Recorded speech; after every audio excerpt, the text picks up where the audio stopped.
Hello, dear students. Good morning to all of you. Let's begin. Start our today's history class.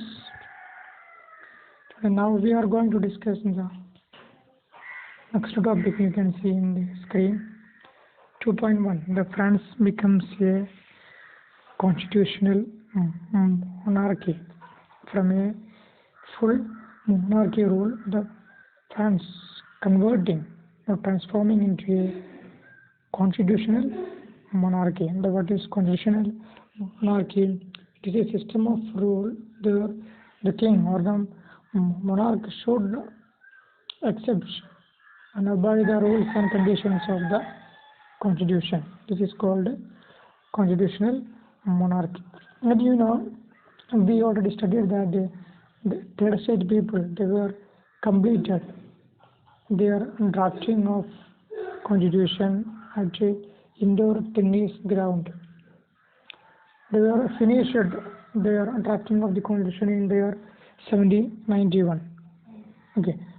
The main aim or the main objective of this constitution was to limit or to minimize the power of monarch of the France.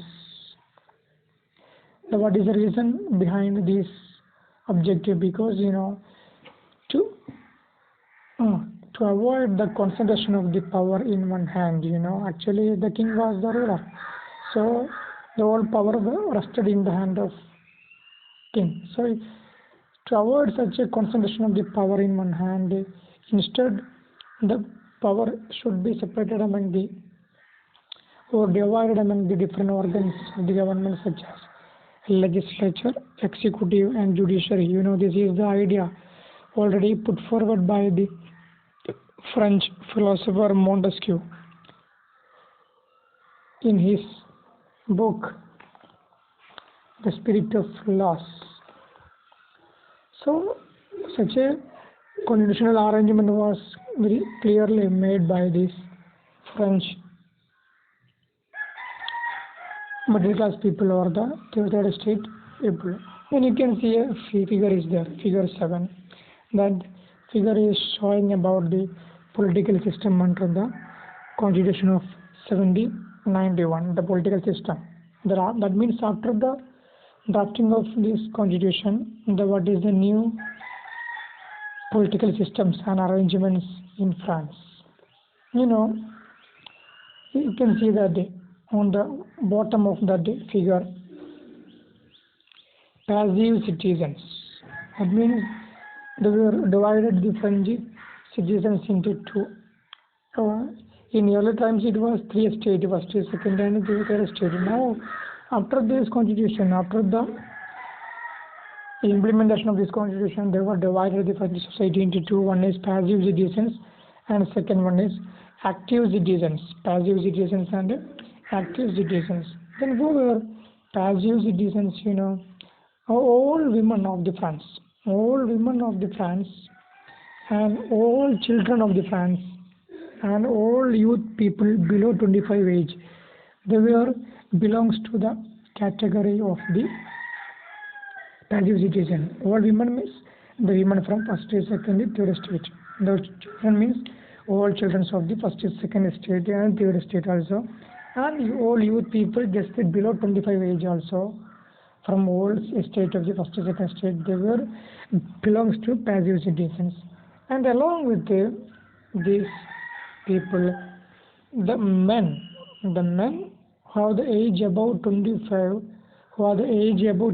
also, some men of this age above 25 also belongs to this category of the passive citizen. Their population is comprising about 3 million. 3 million men of the France belongs to these passive citizens, besides women, children and with below 25 age. What is the reason that men of age above 25 includes in the category of the passive citizens? Because they have no right to vote. What is the reason for the right to vote? They have no right to vote because they are only paying little amount of the tax.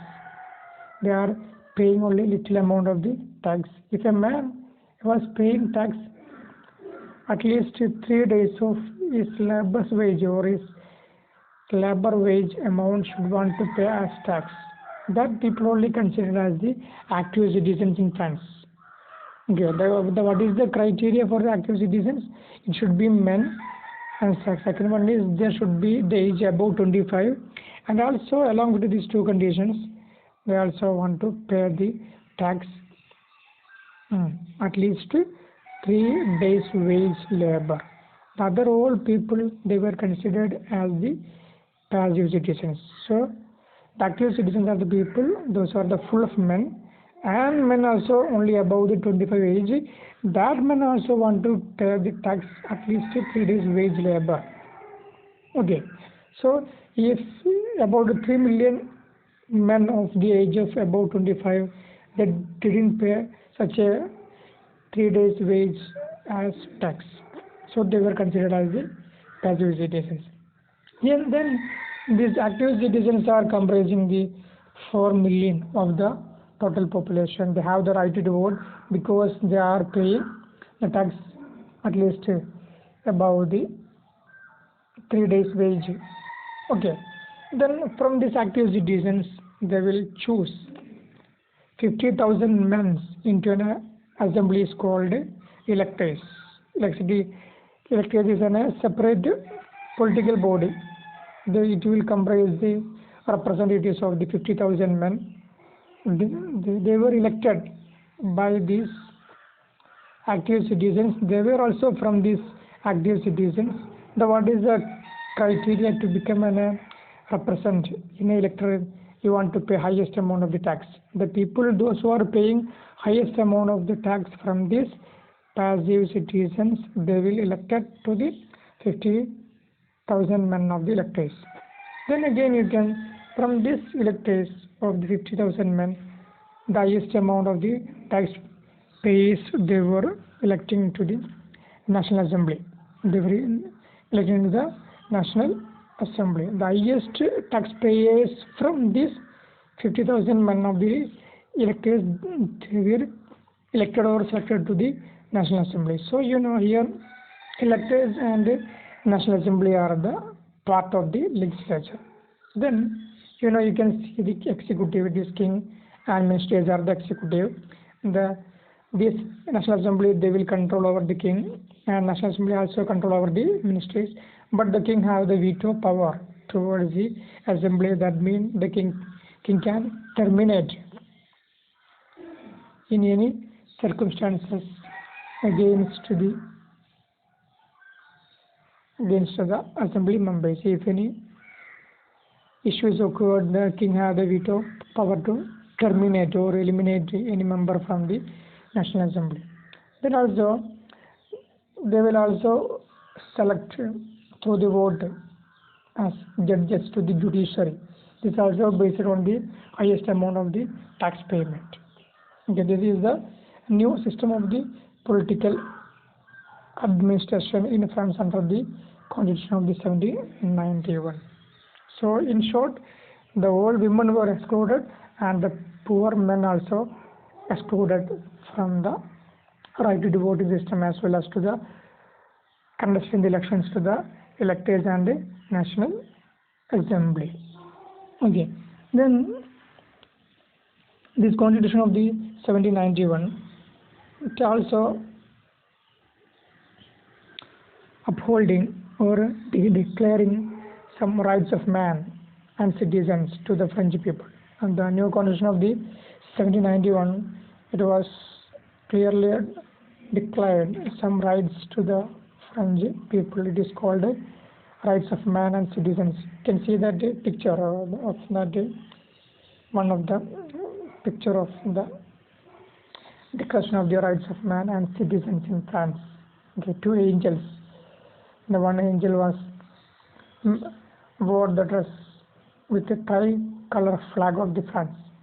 The rights such as the right to life, freedom of speech, freedom of opinion, equality before law were established as the natural and inalienable rights, that is, they belonged to each human being by birth and could not be taken away. By this Constitution of 1791, they were considered or they were recognized the rights such as freedom of speech, right to life, freedom of opinion, equality before law. Such rights are considered as the natural and inalienable right. It is a very inevitable right.